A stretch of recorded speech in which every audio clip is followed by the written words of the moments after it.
Yo, what's good, everybody? I don't like this cam angle. We're gonna change it. How about that? Yeah, what's up, everybody? Shy Kings back again with another podcast, current events. Like your latest on rent, celebrity news, live reaction videos, financial updates. Like I am not a financial advisor. I'm just giving the people what they want to hear. It's nothing too crazy, but just check it out. Let me know any interesting topics y'all have. But without further ado, if you are one of the 2.5 million people in New York City that lives in a rent-stabilized apartment, there is a group of appointed officials that thinks you should face the highest rent hike in nearly a decade. I emphatically disagree with this, and I'm sure I'm not alone here, so we're going to talk about how we can fight back against this. But first, what is this in reference to? The Rent Guidelines Board, the body that oversees rent adjustments for New York City stock of rent-stabilized units, held a preliminary vote last Thursday which would increase one-year leases between 2 and 4% and two-year leases between 4 and 6%. This would have a devastating impact on some of the most vulnerable New Yorkers and only further escalate evictions and displacement. So here's how we're going to apply pressure and fight back. Okay, so real quick, I hope y'all paying attention. She's just basically talking about how rent's going up. But to be honest, this is something that's going on across the country, though. Like, there's meetings like this right here. There's meetings on it right here. We're going to get to this a little later. It's called the FOMC. I'm still looking into it myself, to try to get more details on it. But let's let the young lady finish. As I mentioned, this was just a preliminary vote, and in anticipation of the final vote in June, there will be a series of hearings for public comment. Rent Justice Coalition is urging the board to consider... Let's see if we can read some of this real quick. So basically, this is an announcement for regulated rent apartments in New York City. So, if they're trying to increase on the regulated, of course they, personal, private owners, people that's renting to you directly instead of you going through a program, of course, they're going to raise the rent also. So check this out. This was on May 5th, 2022. So it's a little old, but, it's gaining traction now because of the FOMC meeting. So in New York City, the Rent Justice Coalition, a citywide coalition of rent-stabilized tenants, tenant advocates, and their allies, is outraged at the Rent Guidelines Board's decision at this year's preliminary vote to consider a range of 2 to 4% increases for 1-year leases and 4 to 6% increases for 2-year leases. You know, I want to say this. Like, I never understood that. Like me locking in to a contract with you for 2 years would provide you more security than if you locked into me for 1 year. You know, because I find it odd that, you know, the longer your lease, half the time, it's at least 60% of the time, your rent is higher. And that really doesn't make sense to me. But yeah, let's just keep reading. So it is crucial that the board consider a rent rollback in their final vote in June to protect thousands of low rent income. So I'm guessing this happened already. You know, they had the meeting, whatever, and it didn't go their way. So I'm gonna let it finish because, like I said, this is live react. So I've not seen this video. It's my first time seeing it. So I'm just speaking on what I'm seeing as you're seeing it with me. A rent rollback instead of the increase. So they are organizing folks to put together testimony for the upcoming hearings. If you are interested in coordinating testimony with them, you...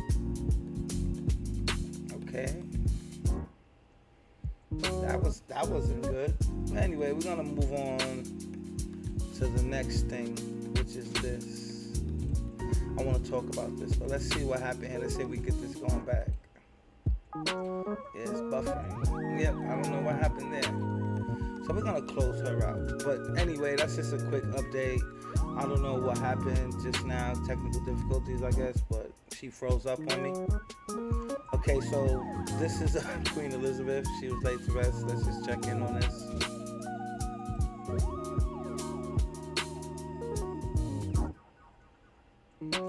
And I have no sound coming through my headphones. How about that?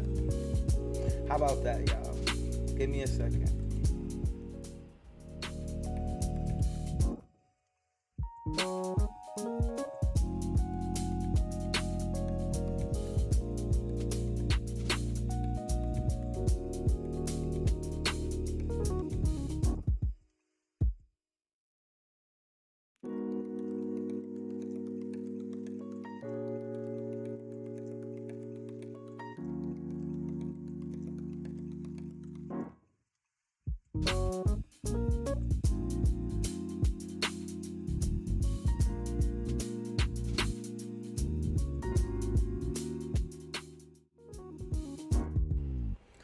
Okay, we back. I figured out what the issue was. I had the tab muted. Okay.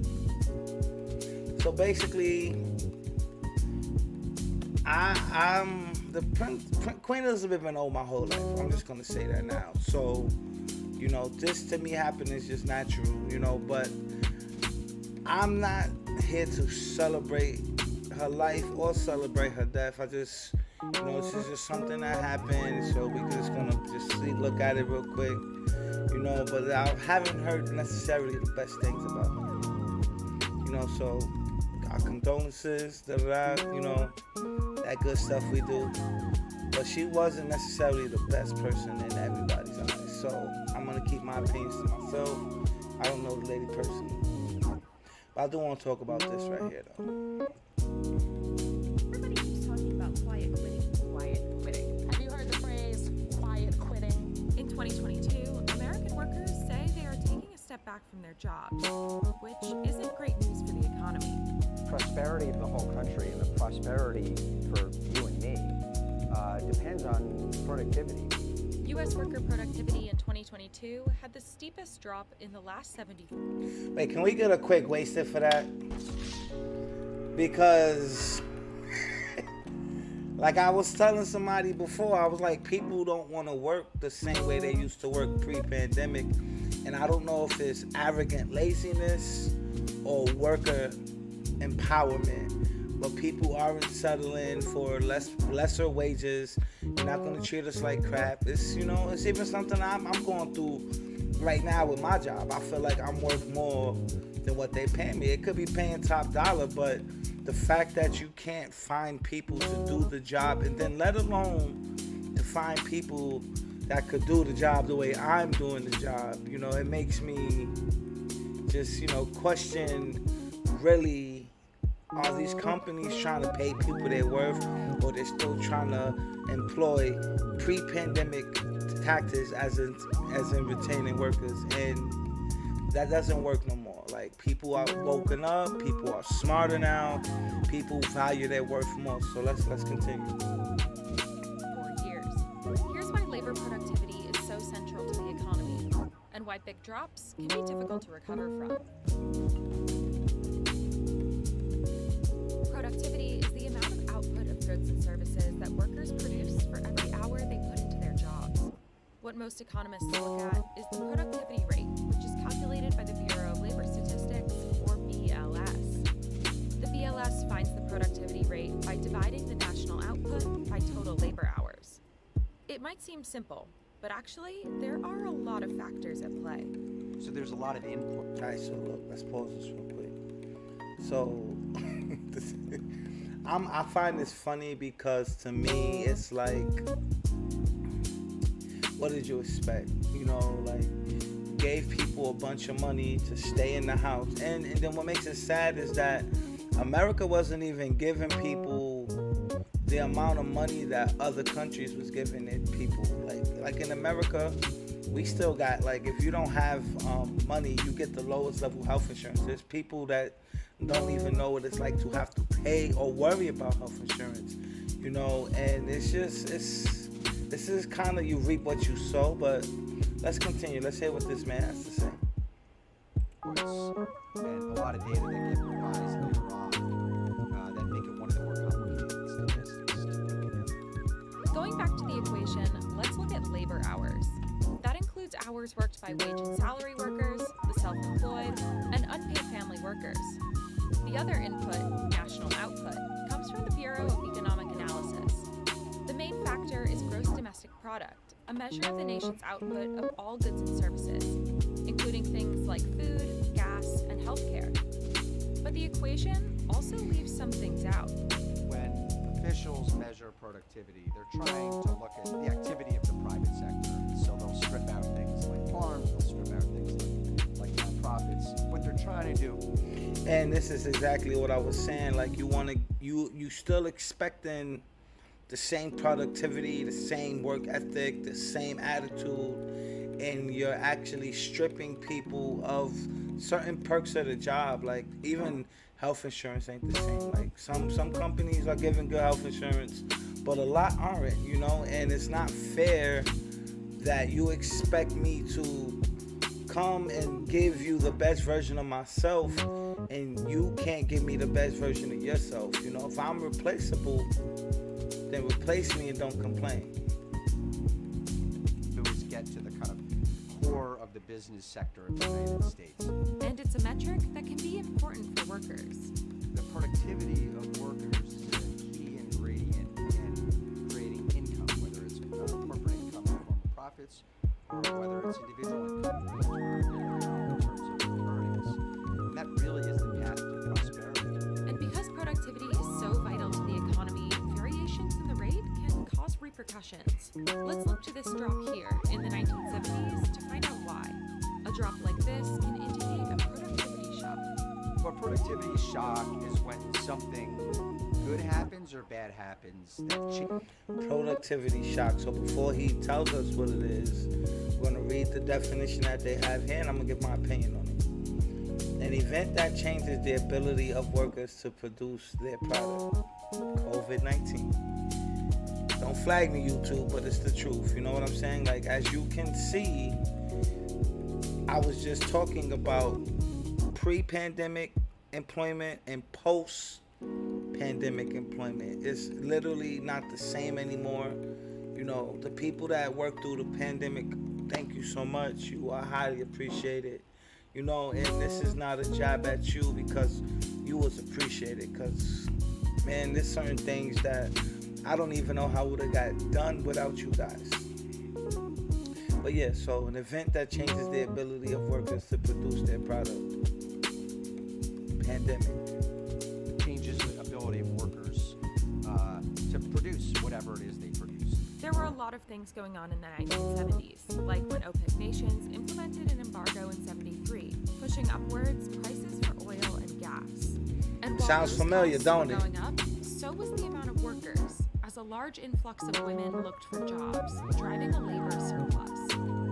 And increased competition Man, from that Japan music and sounds Germany so bad. I'm disrupted so trade. sorry, y'all. All of these factors together led to I a just realized it productivity was slump. on. I'm sorry. But the Federal Reserve responded in a way that made the situation worse. So they pumped a lot of money into the financial system, which lowered interest rates.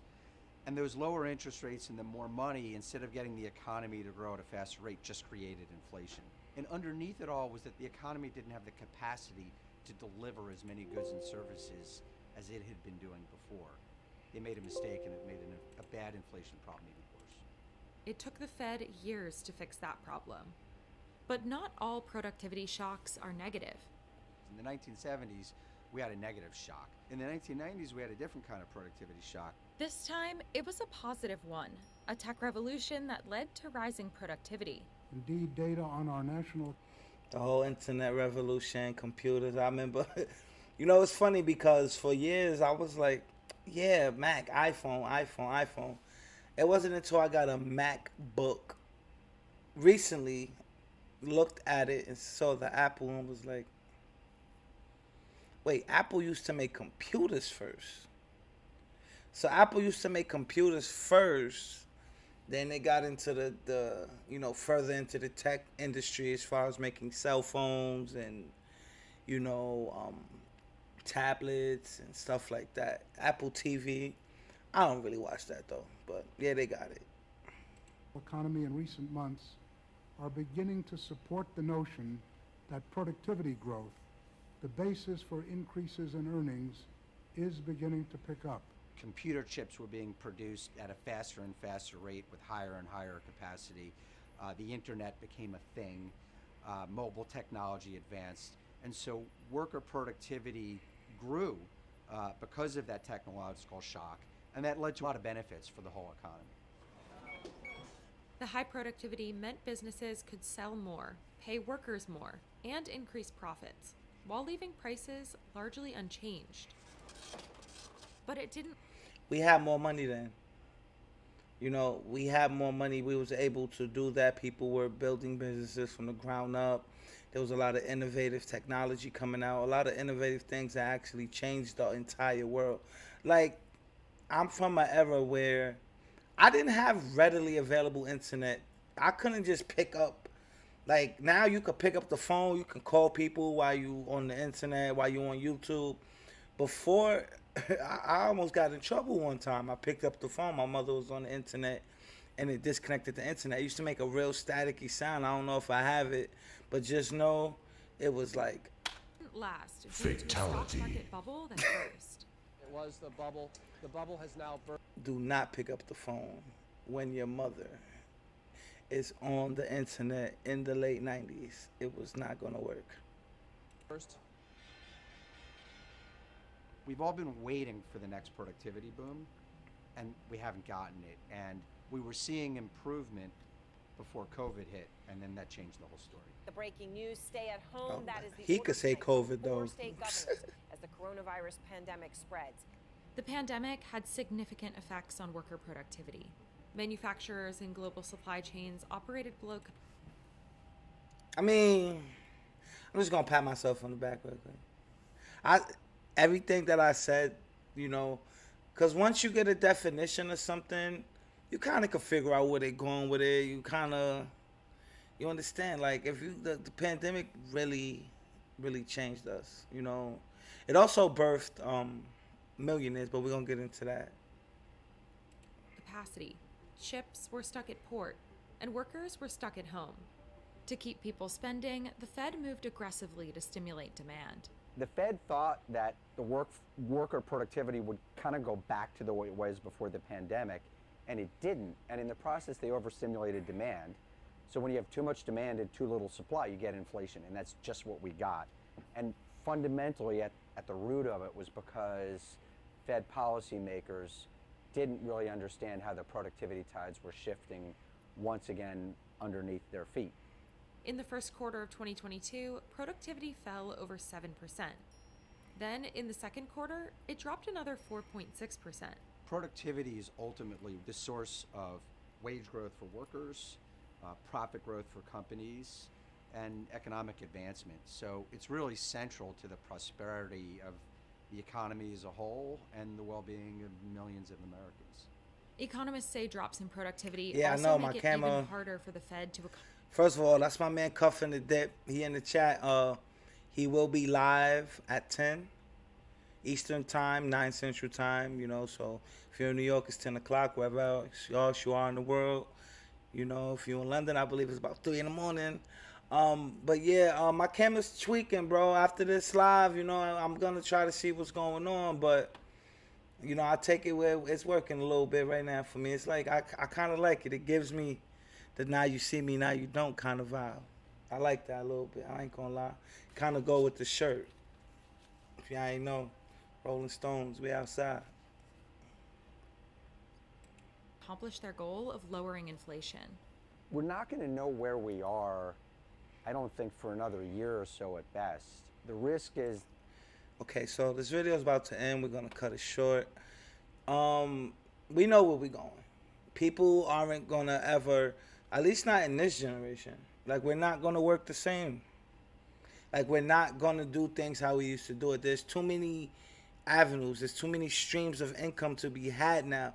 You gave us money and allowed us to stay home. We know what it feels like to be spoiled, and now we're spoiled. So I think what's going to happen is we're going to gravitate away from the U.S. dollar, honestly. And we're gonna gravitate from working. Like nobody, why work when you don't have to? You know? So that's done. That segment's done. We're gonna listen to this little clip and we're gonna talk a little bit about these FOMC meetings. You know, like I said, I'm still divulging into the topic some more, so don't let me give false information, but these are 5 things that you should know. But we're gonna start with the Orange Man. Let's see what he got to say.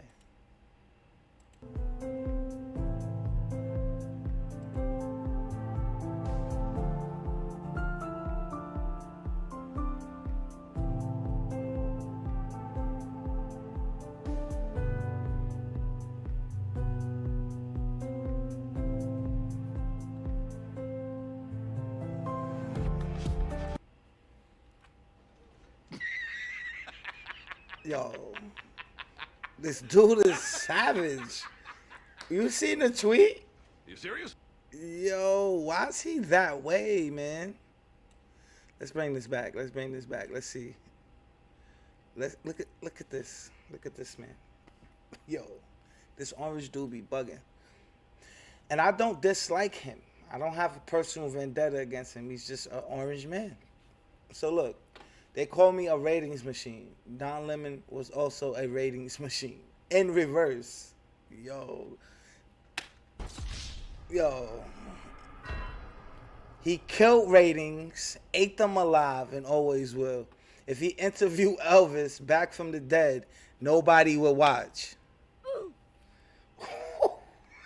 Yo, what is wrong with this guy, bro? Nigga said, add him to the list of Joe Scarborough and his lovely soothing bride. They are in the can also, but now can compete against the dumbest man on television. Yo.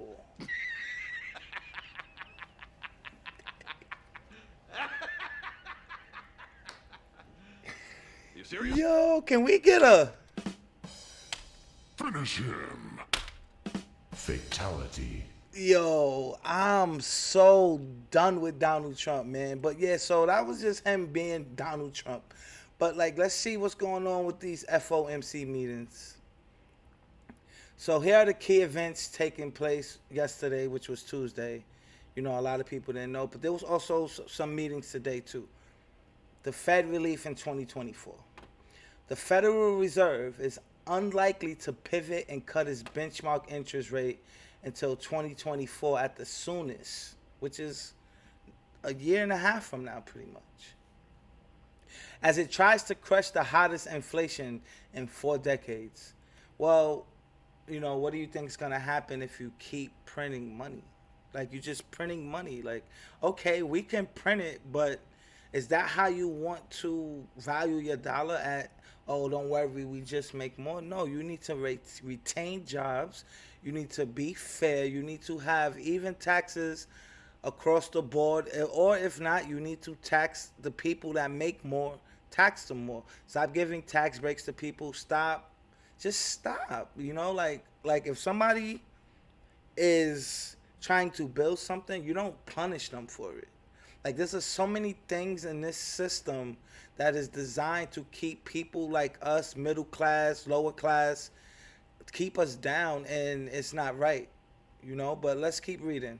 The bank's economists, led by that name right there, look, that name, Han Hazis, predicted an analyst note on Monday that the U.S. Central Bank will raise interest rates 4 more times between now and the end of 2023. So think about that. Like, things are already inflated. They're going to do it 4 more times between today or yesterday and the end of next year. So let's see, we're in September, right? So that's October, November, December. 3 months left, and then you got 12 months of 2023. So in 15 months, they're going to raise it 4 times. That's almost literally 25% of the time from now till then we're going to get raises and interest. Doesn't make sense. Eventually, holding them at a range between 4.25 to 4.50 until 2024. Yo. The analyst note comes ahead of the Fed's 2-day meeting this week, during which the guy now sees, we're going to call him Hans. That's his name, Hans, because that's what I say, Han. During which Hans now sees policymakers approving a third consecutive 75 basis point interest rate increase. Triple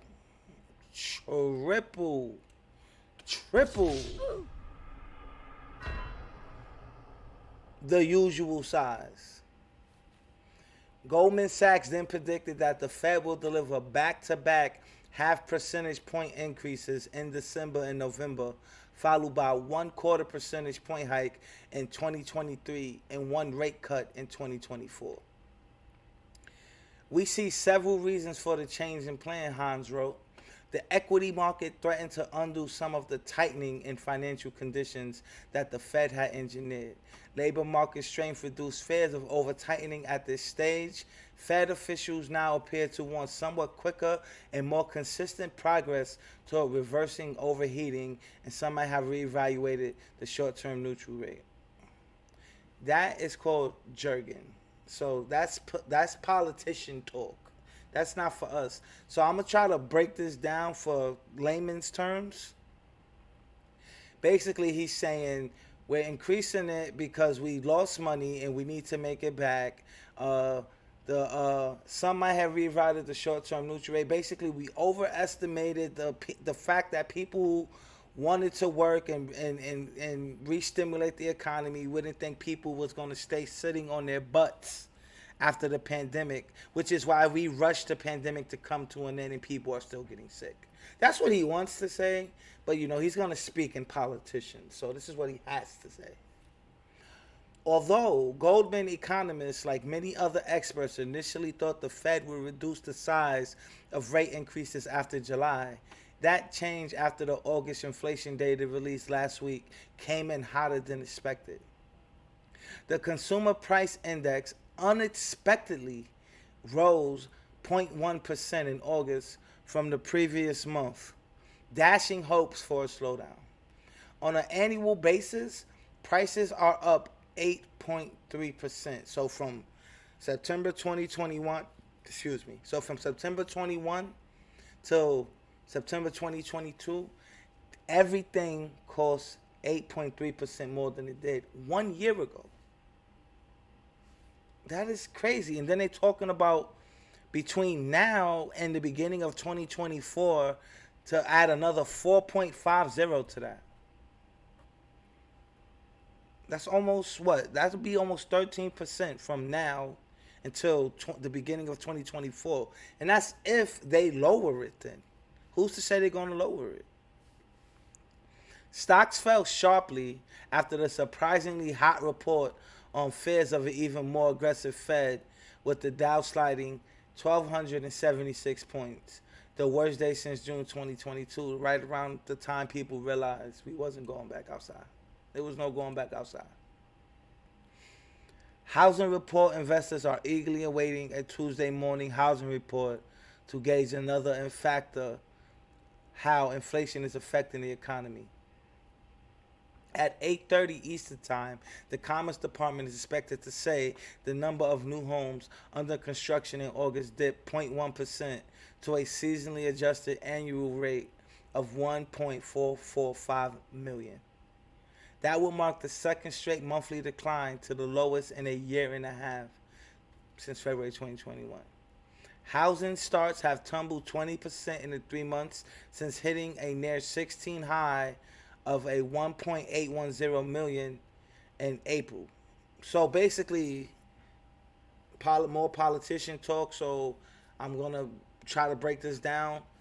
If you was looking to buy a house within the past year and a half, maybe 2 years, it was a seller's market. So, like, I would say the last year and a half was the perfect time to actually sell a house, not necessarily buy a house. What's up, Scooby? You know, so, but now we see that the market is reversing. This is called correction. Everything has to correct. Something goes too high, it has to come back. Something goes too low, it has to come back. So the market is correcting. So I would actually say, you know, if you was interested in buying a house, this would actually be one of the times to actually go get yourself, start looking, not saying to go buy the house you want right now, but I would start shopping now. You know, maybe give it another month or two, but the market, hey Scooby, how you doing? Thank you for showing up. Appreciate the support. My man Cuffin the Did is in the chat too. So anyway, so this means that this is now becoming a buyer's market again, like it was, I would say, for the past 3 years up until the pandemic, and then you know how it go. So now let's see. Permits for future construction, a good gauge of future housing activity, are anticipated to fall 4.5% to 1.6 million in August, the lowest since September of when? Just September. This is September.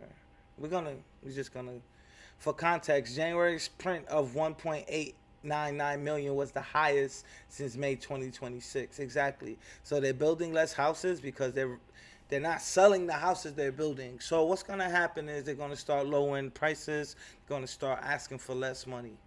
Sounds good to me. Sounds good to me. So if you're looking for a house, like I said, this will be the time to start shopping. Don't necessarily go all in yet, you know, because the market looks like it's going to continue to lean more towards a buyer's market. So I would say wait it out, you know, but definitely start shopping. See, throw a number out there. You never know. Money talk, BS walk. We grew up saying that, you know. So, you know, you might see something you like, throw a price out there.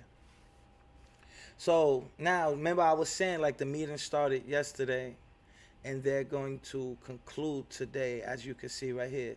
So the 2-day Federal Open Minutes Committee, the FOMC, which is what we're talking about right now, meeting, the 6th policy meeting of the year, kicks off Tuesday morning.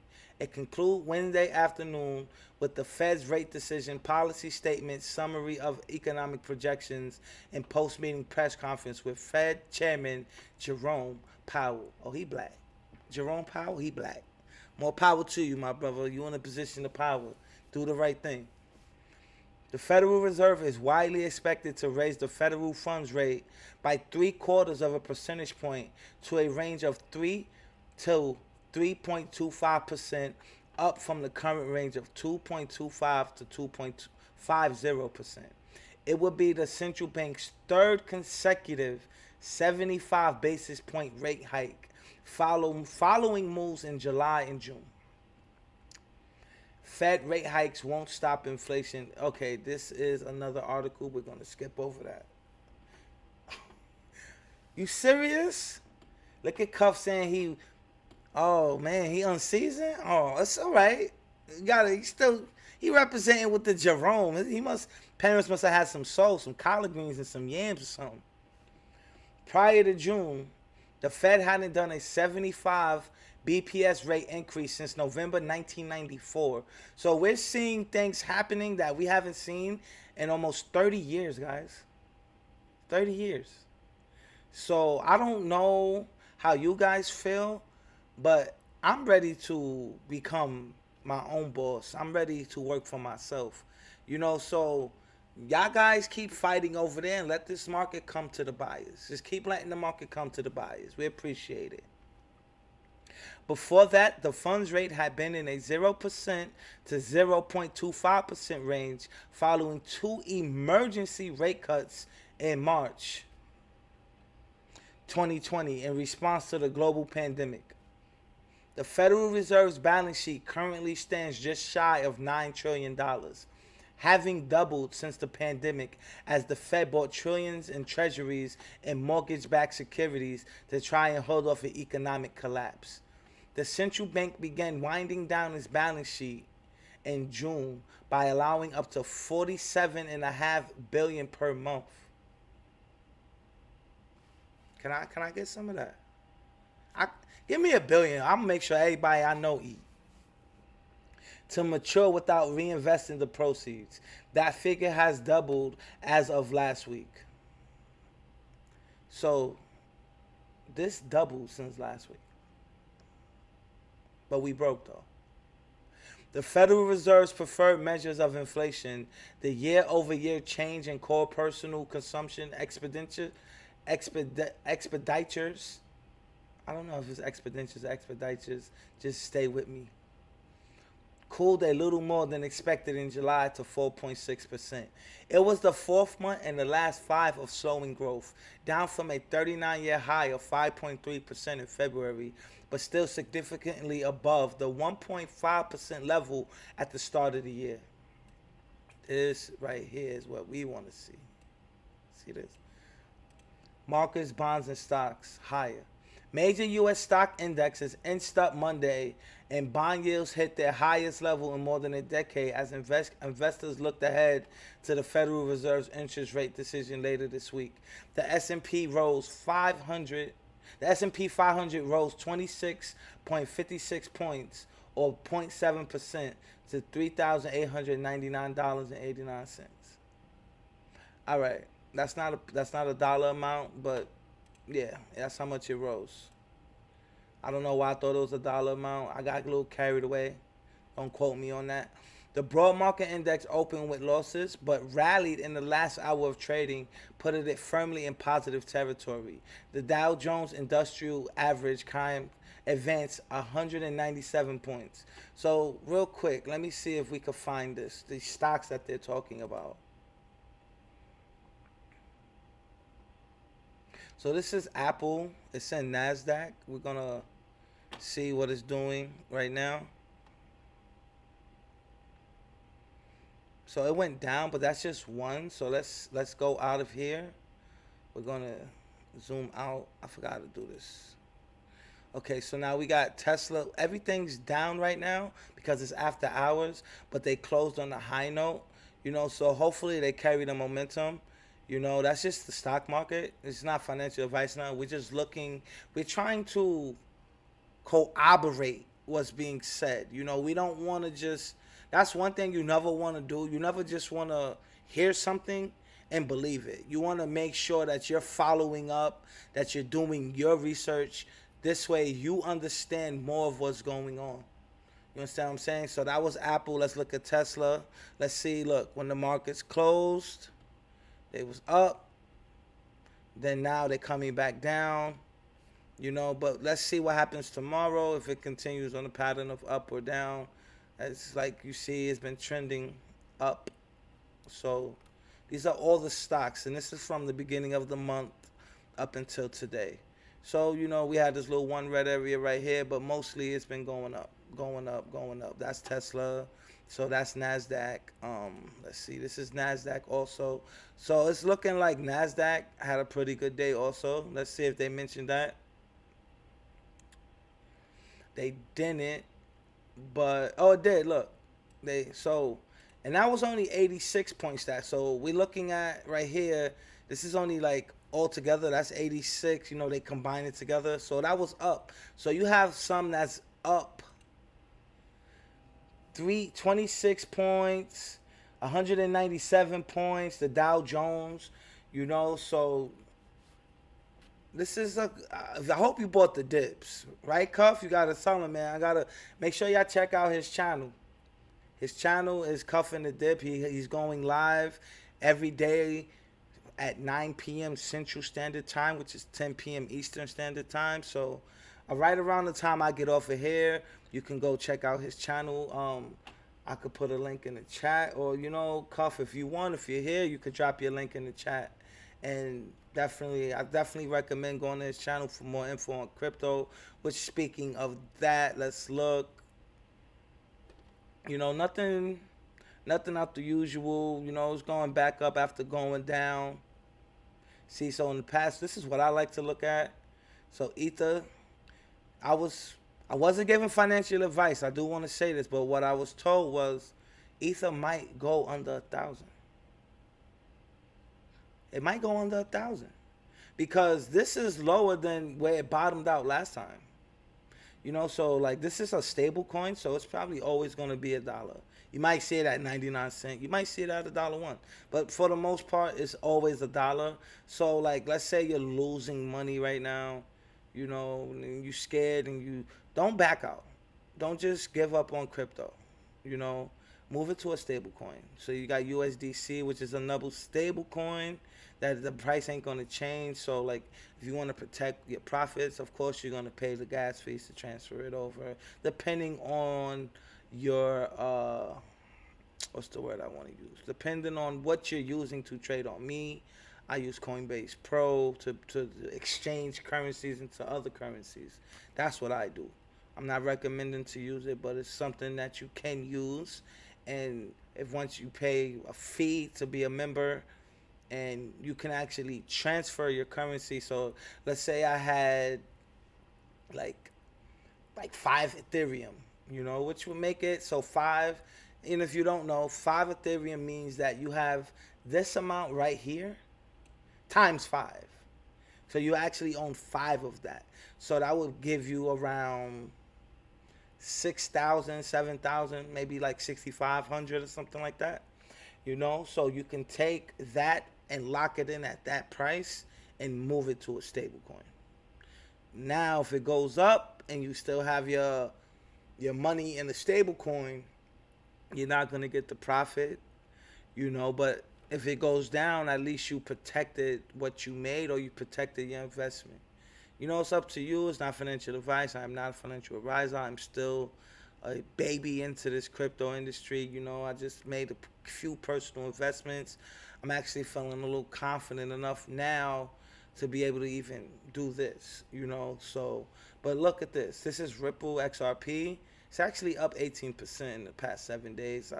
For more in detail and exclusive breakdowns, please check out Cuffin' the Dip's YouTube channel, where he will get into more details and specifics, and you can ask him crypto related questions. He is not a financial advisor, but he is more than willing to share his personal views and preferences with you. So like I said, his link is, I will put a link in the chat for him, and definitely check out his channel more if you really want to get more in depth with this. Me, I'm just giving quick overviews, nothing too crazy. I do want to take a break for 1 second to make sure my next screen is ready to go.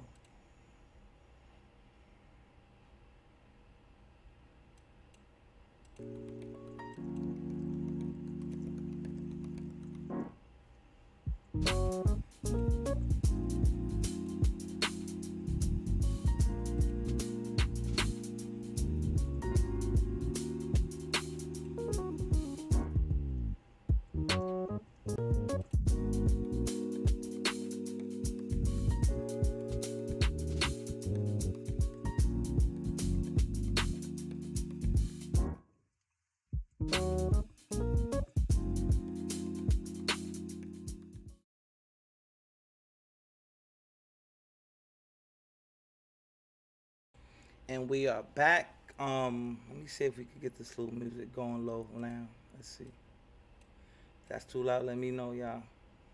If it's too loud, let me know. Put it in the chat. If you can't hear me over the music, just let me know. So this is my boy Cuffin the Dip. Like I said, he has an NFT out right now. It's part of the Flight Club. It's part of the Bulls and Apes project. You could actually get more details from him. You can hit him up right here. Cuffin the Dip 2 times. He's been very helpful to me.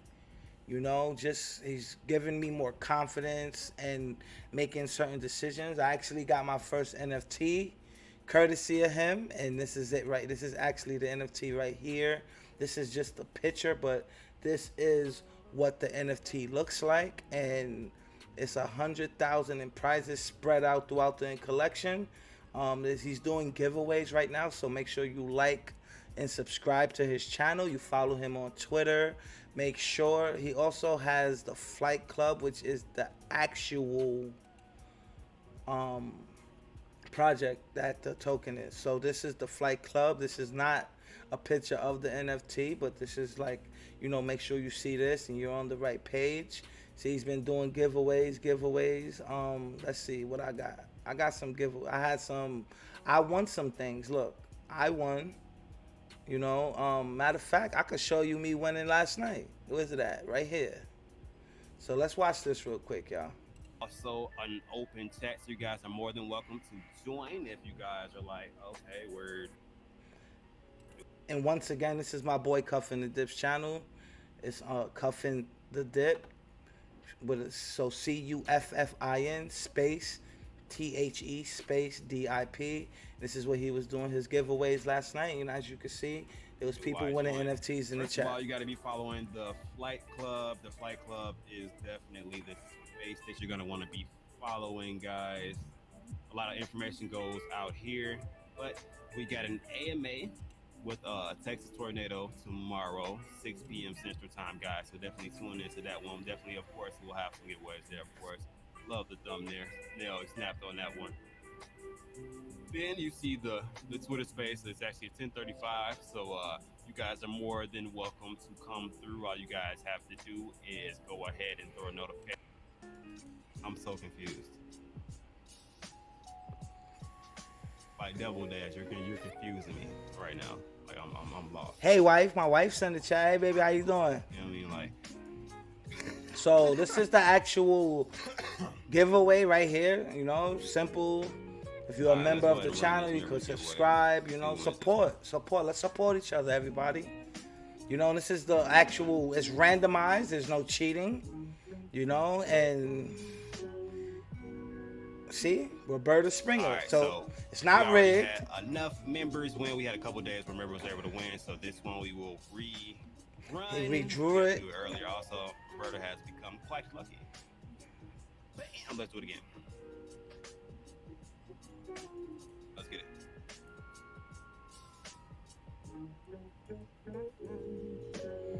Woo! Who that boy? Who that handsome young man right there? Who that handsome young man right there?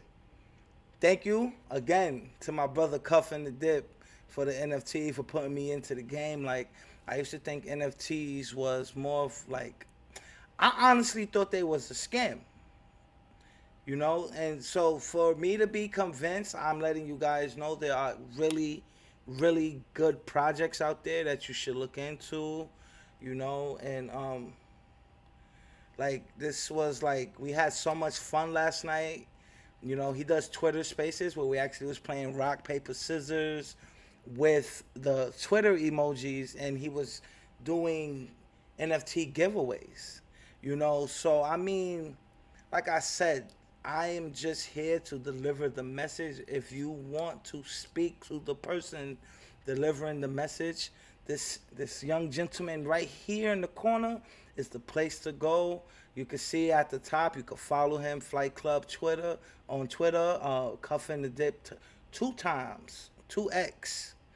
That's on Twitter also, and his YouTube channel is Cuffing CUFFIN space the space dip. Now let's continue. We got Shy of Kings winning this one. I'm going to sing in Friday to beat the name. What? So yeah, that was just a clip of me winning last night, man. So this is a real thing. We trying to really get the community behind it. I'm saying we because that's my brother, man. So whatever he do, I just want to see him succeed at it. So I'm gonna treat it like it's mine. So definitely support the project, Flight Club on Twitter, Flight Club BAP. Bulls and Apes. So make sure you're supporting that. Make sure you are liking the content, the channel, the tweets, retweet, follow the instructions, and you will have your chance to win your own NFT. Excuse me. And it looks like this.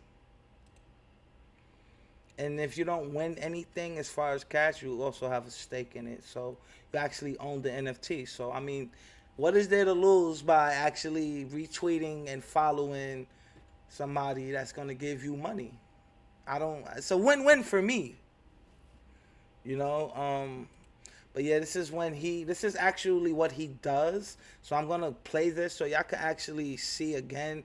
Just he had a guest on. This guy's a very intelligent dude, very good guy, down to earth. So I'm gonna let this play so that y'all can watch it a little bit just to see what to expect. Goes down. Yeah.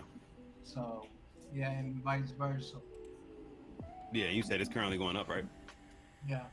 Yeah, so with me, because I feel like everybody's anticipating the drop, because as of right now, 24-hour period, Bitcoin is down 2.5%.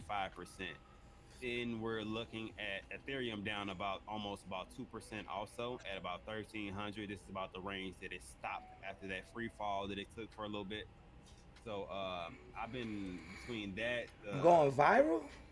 Fear and greed index, everybody's back to Okay. extreme fear again. Everybody's So we fearful of what need- the market's Yeah. holding, especially with tomorrow coming. So, but I've been definitely paying attention to some different things. But my perspective is a little bit different than most.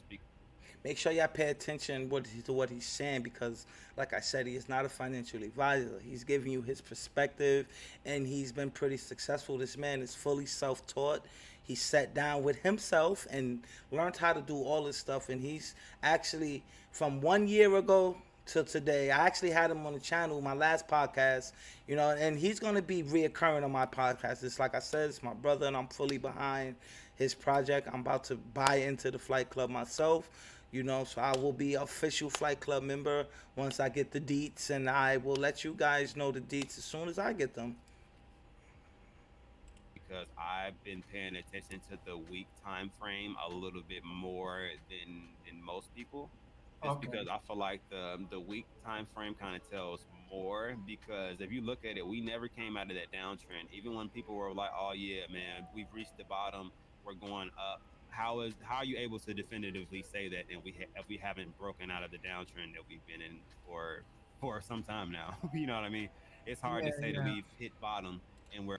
And I will say this. So he's saying, like, why would you buy right now when it's still going to go down? So if you put $1, tomorrow your dollar is going to be 90 cents. And then the day after that, or within later on in that day, from the time you wake up, that dollar could be 80 cents, And he actually told me, look, he was like, Shah, do not buy anything right now. Let the market bottom out. And he said that to me maybe about a week ago. And since he said that, it's just been like, you get your little pump here, but it's still going in a downward trend. So I trust him.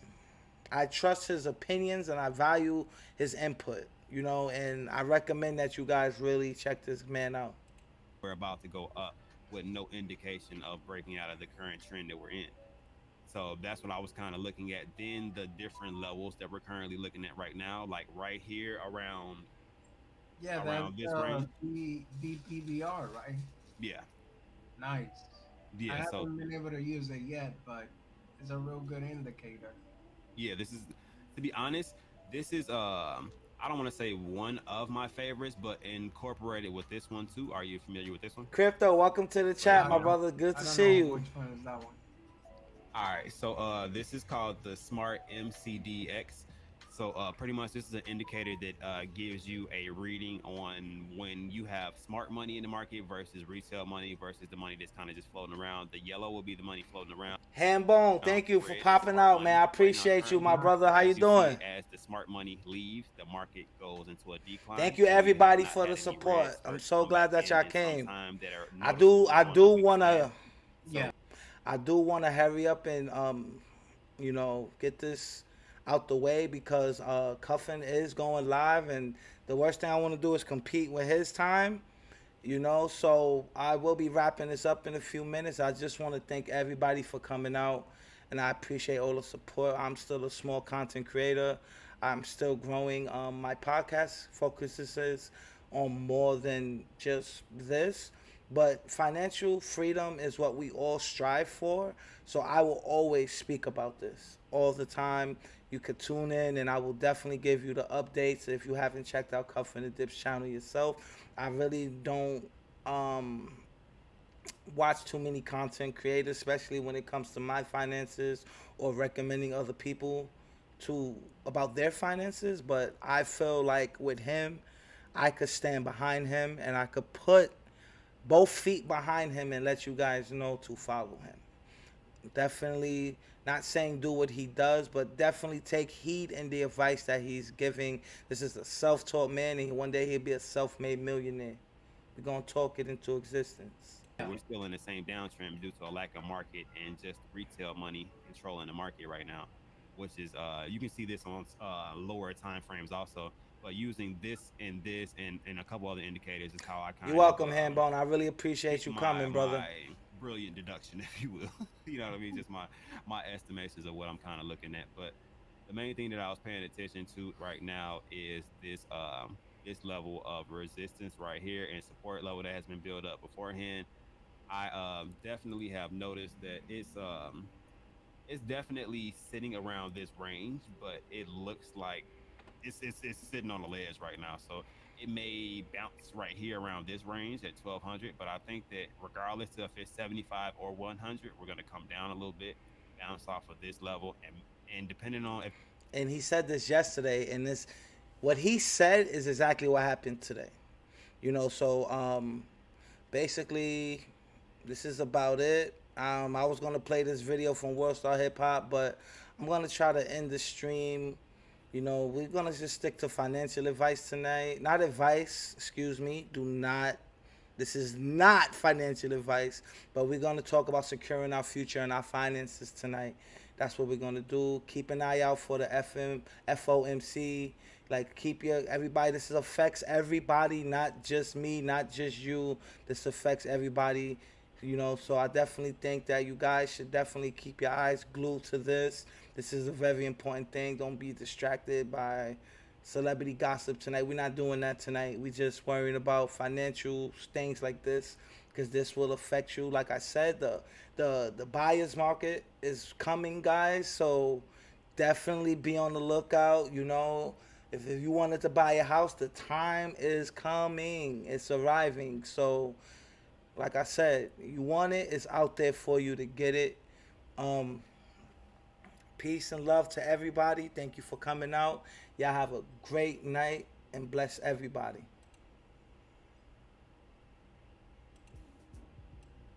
Thank you.